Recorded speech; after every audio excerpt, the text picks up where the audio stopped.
Genda Imana yatangije ikaba ari nayo irurangiza, ab'imitima inangiye barimbukiye mu butayu,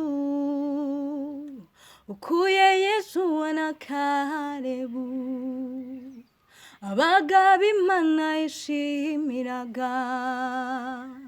Umviye inkuru y'urugendo abana ba Isiraheli,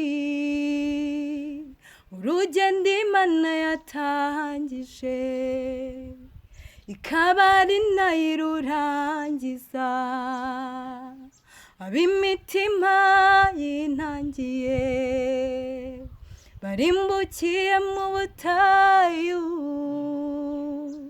ukuye Yesuwa na Kalebu, abagabo Imana yishimiraga.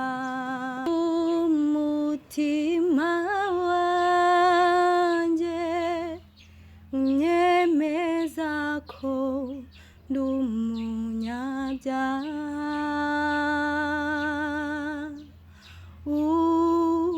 umwuka wawe nawo unyemeza ko nababahariwe,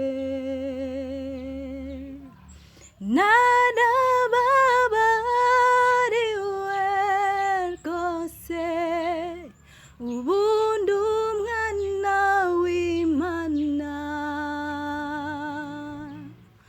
Oh, haleluya, icyubahiro n'ikuzo ni ibya Yesu.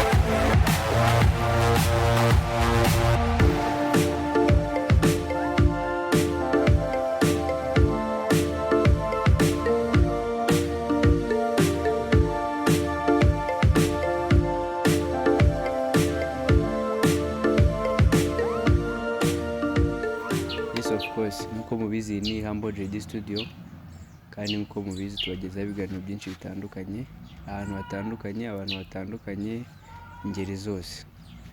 Uyu munsi kuri kamera hariho umuntu udasanzwe, ngira ngo twatangira twibwira. Murakoze. Amazina yanjye nitwa Maruskovia. Yangira ngo abadukurikiye umutumirwa wacu atangira twibwira. Mbibutsa ko wowe udukurikiye utarakora subscribe uyikore kugira ngo ibiganiro byacu bijye bikugeraho uko tubyauploadinze, kandi nkwibutsa ko uramutse ufite igitekerezo cyangwa se inyunganizi watwandikira muri comment, dusigamo nimero, waduhamagara, watwandikira kuri WhatsApp cyangwa SMS bisanzwe, kugira ngo tubashe gufashanya kugira ngo tugire aho tuba tugere naho tugera. Dukomeje ikiganiro n'umutumirwa wacu Scovia. Ese Scovia, abantu bakubonye kuri kamera za Humble JD Studio ari ubwa mbere, ducishirizemo muri make Scovia ni muntu ki mu buzima busanzwe? Scovia mu buzima busanzwe ndaririmba, nkora umurimo w'Imana, kuramya Imana no kwihimbaza, ndi umunyeshuri, ndiga, ndumva ndibyo. Utubwiye ko ukora umurimo w'Imana, uraramya ukanahimbaza, ikindi kandi twongeyeho utubwiye ko uri umunyeshuri. Ese ibyo bintu bifatanya no kwiga? Ndabifatanya, cyane cyane ko bidahurira hamwe cyangwa bikorerwa igihe kimwe. Ndabifatanya, ntabwo akenshi mu minsi isanzwe mba ndi ku ishuri, mu yindi minsi nkajya nyine mu bintu byo kuririmba. Ndakeka abadukurikiye umva tubwiye ko uri umuramyi kandi ikiranga umuririmbyi cyangwa se umuramyi arabanza akaducishirizaho akantu kugira ngo n'abadukurikiye babimenye nyabyo, kuko kubivuga bashobora kubivuga atari byo, ariko ngira ngo abadukurikiye bahishiwe byinshi tugiye kubagezaho muri iki kiganiro. Ngira ngo waducishirizaho nimba ari akaririmbo, nimba ari korasi, nimba ari sinzi uko bimeze, gusa ni wowe nyine ugiye kutuyobora aka kanya. Nakuze. Umutima wanjye unyemeza ko ndi umunyabyaha,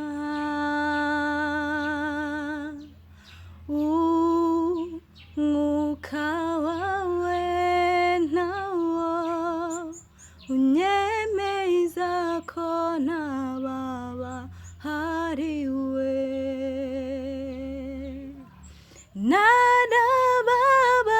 narababariwe rwose, ubundi umwana w'Imana. Oh, haleluya, icyubahiro n'ikuzo ni ibya Yesu.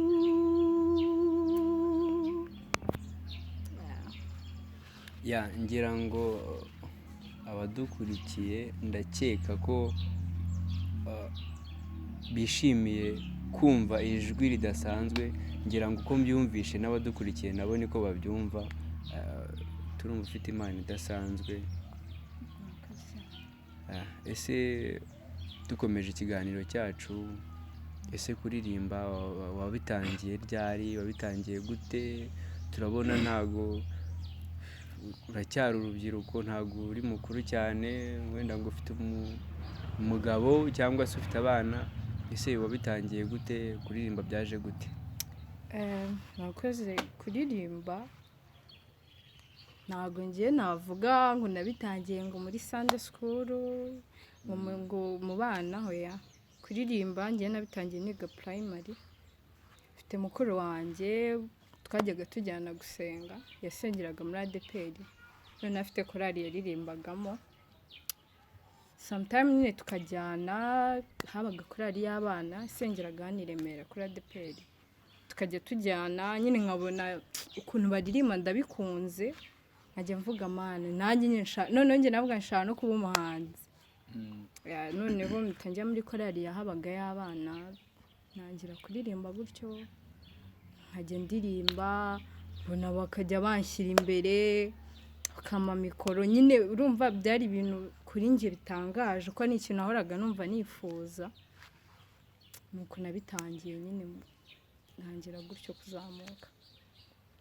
Ni ukuvuga ngo mukuru wawe niwe watumye wumva ibintu wabikora kandi birakunda. Ese utangira kubijyamo, ese hari ukuntu umuntu abijyamo rimwe na rimwe ugasanga nta mpano afite, ariko bitewe n'uko ibintu abikunda akagerageza agahatiriza, ariko turabizi neza ko iyo umuntu afite impano byose birikora. Ese wowe ukigeramo ntago byabanje kugora, cyangwa ni bya bindi byo kuvuga ngo byahise biza kwa kundi mu ishuri tuzi ko hari abanyeshuri bamwe bafatira ku kibaho, abandi bagafata ari uko babanje gusobanuza bagenzi babo? Ese wowe byari bimeze gute?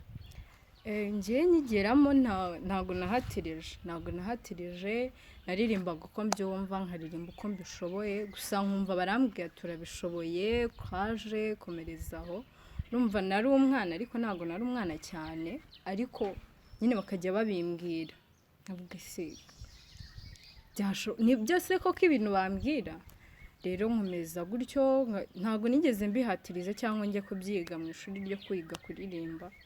Nyine nabikoze gutyo, ntekereza ko ari nk'impano nisanze mfite.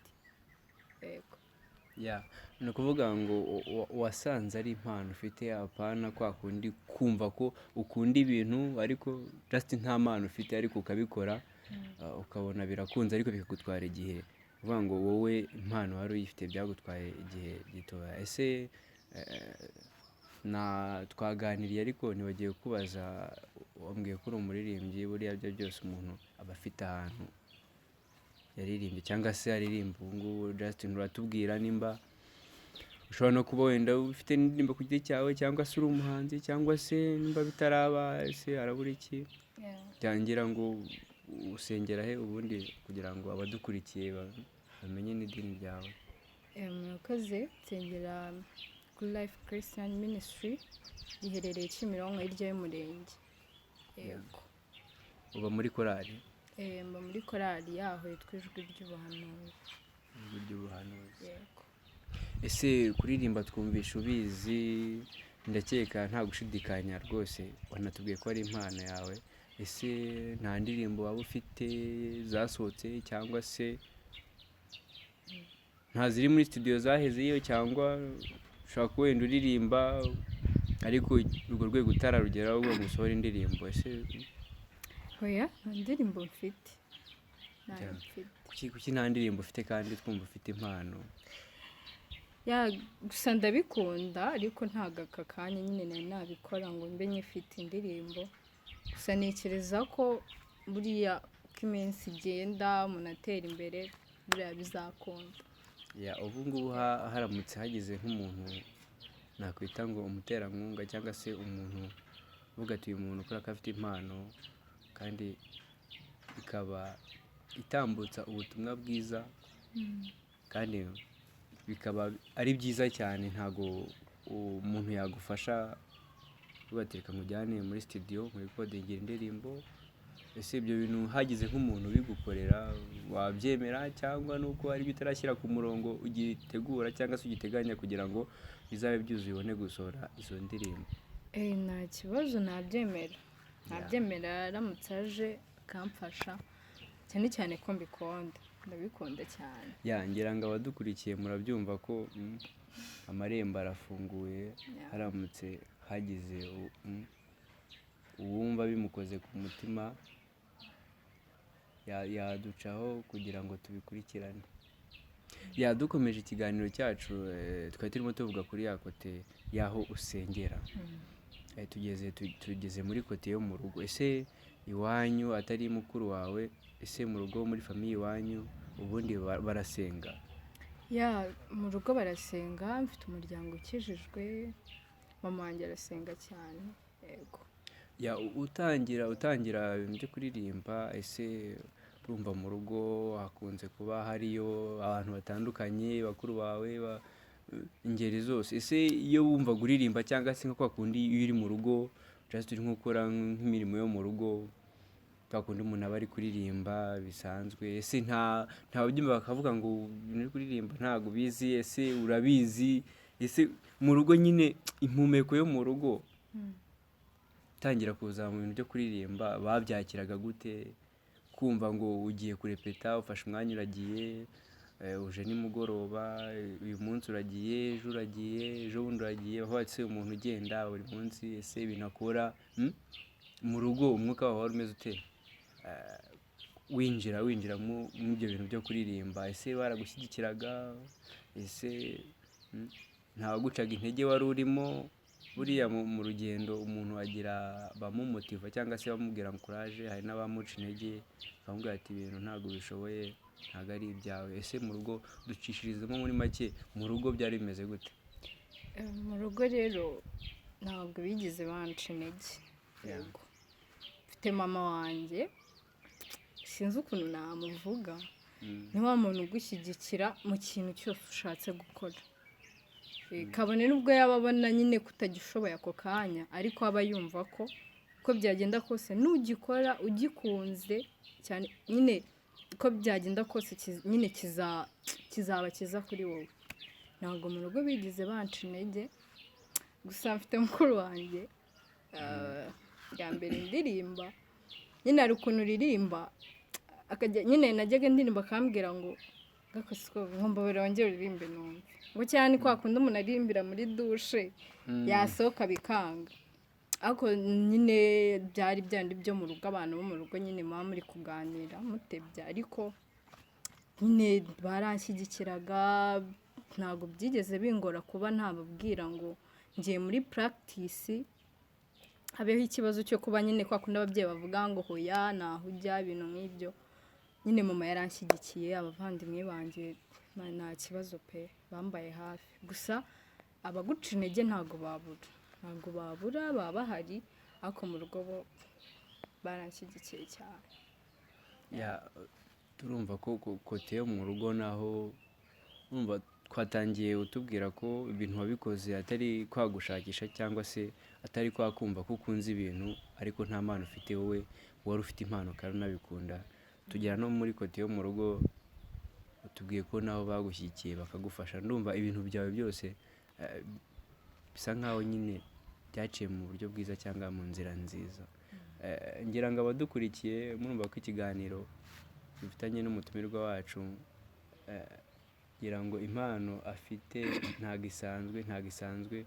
Ndakeka mu bo twagiye twakira kuri kamera za Mbo JD Studio, ngira ngo baye nk'uwa gatatu cyangwa uwa kane.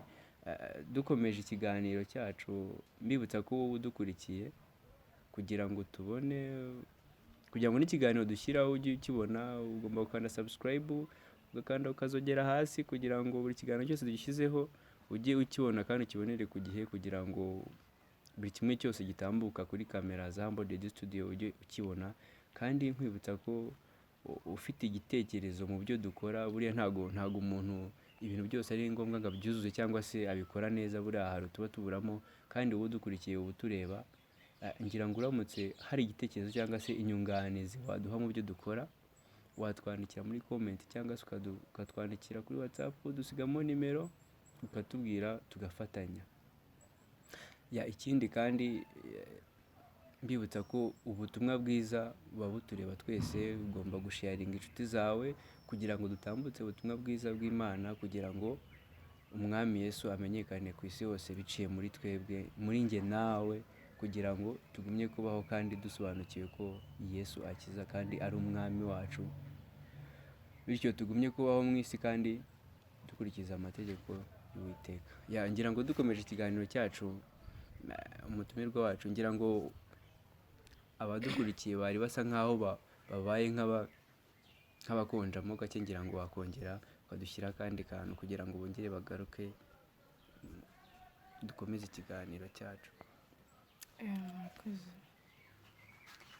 Umva inkuru y'urugendo abana ba Isiraheli, urugendo Imana yatangije ikaba ari nayo irurangiza, ab'imitima inangiye barimbukiye mu butayu, ukuye Yesuwa na Kalebu, abagabo Imana yishimiraga. Umva inkuru y'urugendo abana ba Isiraheli, urugendo Imana yatangije ikaba ari nayo irurangiza, ab'imitima yinangiye barimbukiye mu butayu,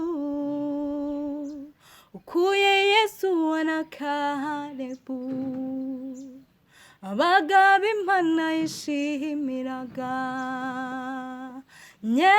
Nyemerera Mana ngendane nawe, mu butayu nta byiza bibayo. Nyemerera Mana ngendane nawe, mu butayu nta byiza bibayo.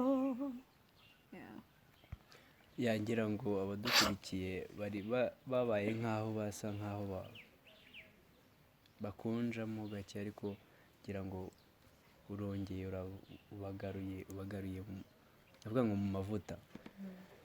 ngira ngo turi kugana ku musozo w'ikiganiro cyacu.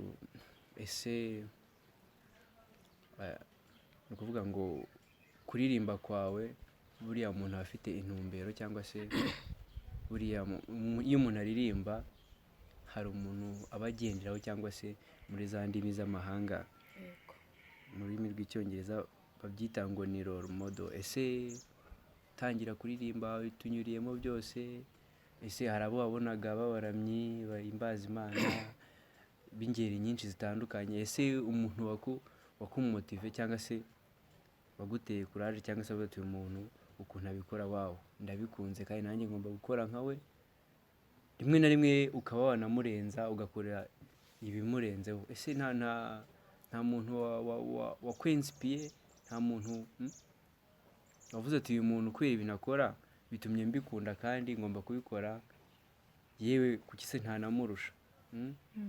Kubera ko buriya umuntu ufite impano apana ibintu byo gushakisha avuge ngo nuko akunda ibintu ariko nta mpano afite biba byoroshye. ni benshi nkunda ukuntu baririmba ibihangano byabo,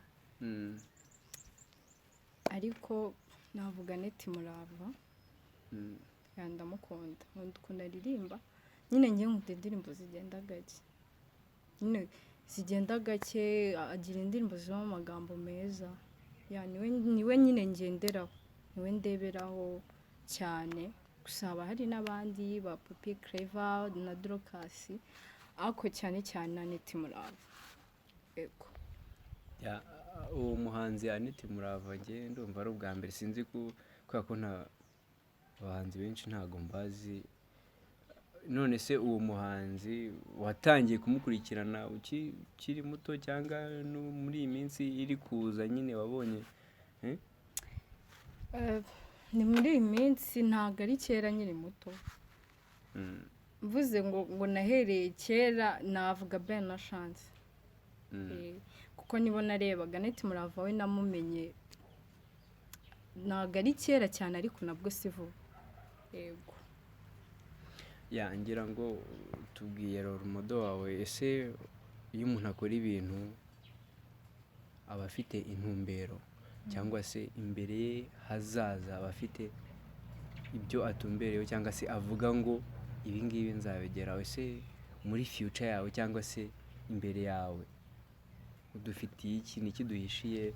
Watubwiye ko uri umunyeshuri, ndakeka ushobora kuba wenda amashuri wenda kuyasoza, sinzi, uratubwira dufitiye iki kiri imbere kugira ngo kuko impano ufite ntabwo isanzwe, kandi abanyarwanda n'isi yose bakeneye kumva ubutumwa bwiza butambuke ku isi yose buciye muri wowe, kuko ni wowe igihugu cyangwa se abantu badukurikiye bagomba kubona ibyiza, cyangwa se kumva ibyiza biciye muri wowe. Ese ni iki dufitiye mu minsi iri imbere? Ese urateganya kuzasohora indirimbo, cyangwa se muri iki gihe kiri imbere kiri kuza udufitiye iki? ntabwo muri iki gihe mfite gusohora indirimbo, nabivuzeho mbere mu kiganiro kigitangira. Ndabikunda ariko nyine mbona afite ibintu byinshi bindi, ariko bibaye byiza nazabikora. Kuko ndashaka kwamamaza ubutumwa bwiza mu buryo bw'indirimbo, mu buryo bwo kuramya Imana no kwihimbaza. Yego dukomeje. Ese tuzi ko abahanzi cyangwa se abandi bantu bafite nka platforms bakoresha, watubwiye ko utarasohora indirimbo, wenda ntago waba nko kuri YouTube ufite indirimbo, watubwiye ko utarasohora indirimbo, ariko platforms umuntu agira cisha bimwe yakora amasamples, cyangwa se ukaba nkaho uririmba mushobora kwenda mufite nka platforms mukoresha, umuntu akaba yavuga ati reka ndebe umuntu nshakamo murebe. Nta hantu umuntu yashaka ko kubona uri kuririmba, nta hantu yaca kugira ngo akubone? ahantu yaca ni ku rubuga rwa korali yacu. Kuko ntabwo ari indirimbo nyinshi, ntabwo turashyiraho indirimbo nyinshi. Wenda mu kindi kiganiro tuzagaruka dufite uburyo buhagije bwo kuba mwatubonaho. Yeah. yego Iyo korali harya yitwa gute? ijwi ry'ubuhanuzi. Ijwi ry'ubuhanuzi. Ubwo mu ndimi z'amahanga ndakeka niyo bita voice of prophecy. Yego Yeah. Hariho indirimbo nkeya. ni amakava twagiye dukora.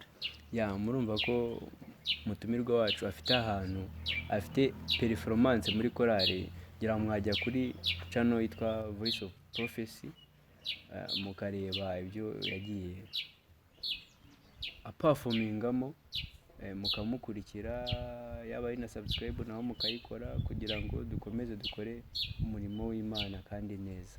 Yeah, tugana ku musozo ngira ngo tugana ku musozo ngira ngo abadukurikiye ngira ngo mwadukurikiye mureba ikiganiro twagiranye n'umutumirwa wacu, ngira ngo muramutse mushaka kagaruka mwabitubwira mukabigaragaza. Ngira ngo Scovia turagushimiye ko witabiriye ubutumire bwacu kuri kamera za Humble JD Studio. Yego namwe mwakoze kudutumira. Ya kandi Imana iguha umugisha kuba witabiriye. Tubisangiye. Ya ngira ngo badukurikiye dusoje ikiganiro cyacu bibutsa ko ushobora kudukurikira ukoze subscribe, ukanasangiza inshuti zawe kugira ngo tugumye dutambutse ubutumwa bwiza bugere ku isi yose buciye muri njye nawe. Ya naha dushoreje, Imana ibarinde kandi turabakunda.